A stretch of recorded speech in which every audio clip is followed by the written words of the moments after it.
बिस्मिल्लाहिर्रहमानिर्रहीम अस्सलातु वस्सलामु अलैका या रसूलल्लाह व अला आलिका वसहबिका या हबीबल्लाह। उम्मीद करदा जी सारे बड़ी खैरियत नाल होणगे। अज दा जिहड़ा टॉपिक है वो साडा अडीमे दे उपर है। चूँकि 4 किस्म दी बीमारियां ते साडी डिस्कशन होई सी। एक अडीमा ते होई सी, एक पैरासाइट ते होई सी, एक लीवर फ्लूक ते होई सी ते एक जहरबाद ते होई सी। अज दी पहली वीडियो जिहड़ी है साडी अडीमे दे उत्ते है। अडीमा बेसिकली जानवर दे किसी भी जगह ते सोजश दा निकल आना। मिसाल है कि जानवर के हवाने दे विच सोजश बन जाना, जिस तरह अंगियारी चंदरी या सोजश हवाना असीं जिन्हों कहने आ, ये बीमारी बन जाना। ये भी बेसिकली जो 3-4-5 दिन या 6 दिन गुजर जाते हैं इस केस में, तो यह केस विगड़ जाता है जिस टाइम असीं इहनूं फिर अडीमा कहने आ। दूसरे नंबर ते कई दफ़ा की हुंदा है कि जानवर अपनी कोली नूं सुजा जाता है, पेट के थल्ले भी सोजश कर जाता है बहुत ज़्यादा। अमूमन उदों हुंदा है जो जानवर ताज़ा सूया होवे, पैलन सूई होवे, जानवर वच्छी होवे या झोटी होवे, उहदे विच मसला आम पाया जाता है। तीसरे नंबर ते जानवर के किसी भी जिसम के हिस्से ते पेट के अंदर जिन्हों असीं प्रैगनेंसी अडीमा भी कहने आ, इस तरह के मुख्तलिफ जिहड़ा सिम्पटम जानवर के अगर तुहानूं बॉडी च नज़र आन तो सोज जिहड़ी है बहुत ज़्यादा हार्ड होवे। अगर हार्ड सोज होएगी तो फिर अडीमा है। अडीमे दे विच करना की है तुसीं, अडीमे के बेसिकली 2-3 सिम्पटम होंदे ने।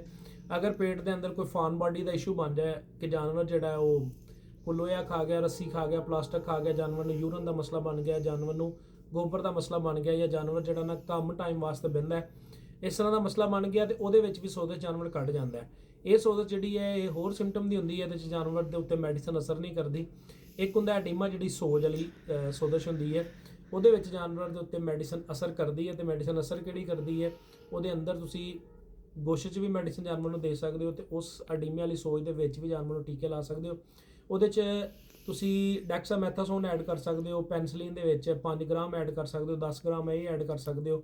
ਇਹ ऐड करके ਤੁਸੀਂ ਉਸ ਸੋਜ਼ਸ਼ ਦੇ ਅੰਦਰ ਲਾਓ तो जानवर ਜਿਹੜਾ ਨਾ ਉਹਦੇ ਨਾਲ ਰਿਕਵਰ ਹੋ ਜਾਏਗਾ। ਸਮ ਟਾਈਮ ਤੁਸੀਂ ਇਹ ਕੇਸ ਵੀ ਦੇਖੇ ਹੋਣਗੇ जानवर ਦੇ ਘੁਟਨੇ ਜਿਹੜੇ ਨੇ ਬਹੁਤ ਜ਼ਿਆਦਾ ਸੋਜ ਕਰ ਜਾਂਦੇ ਨੇ, ਵਿੱਚ ਪਾਣੀ ਆ ਜਾਂਦਾ, ਡਾਕਟਰ ਨੀਡਲ ਮਾਰਦਾ, ਨੀਡਲ ਤੋਂ ਬਾਅਦ ਅੰਦਰੋਂ ਪਸ ਰੇਸ਼ਾ ਜਾਂ ਪਾਣੀ ਖੂਨ ਮਿਕਸ ਨਿਕਲਦਾ।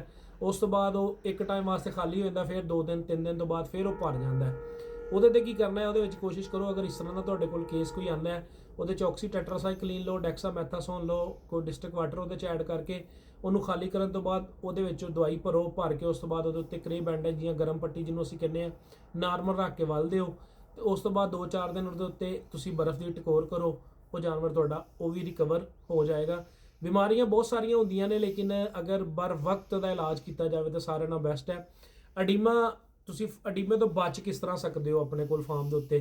सब ना पहले नंबर ते फार्म ते तुसी कोशिश करो टॉक्सन बाइंडर का लाजमी इस्तेमाल करो सारे फार्म ते, टोटल एनीमल नूं दिओ। दूसरे नंबर ते मिठे सोडे का लाजमी इस्तेमाल करो। तीसरे नंबर ते नमक का लाजमी इस्तेमाल करो।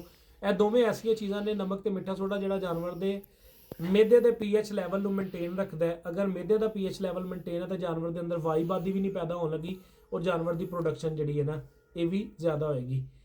मजीद वीडियो देखने वास्ते सबसक्राइब।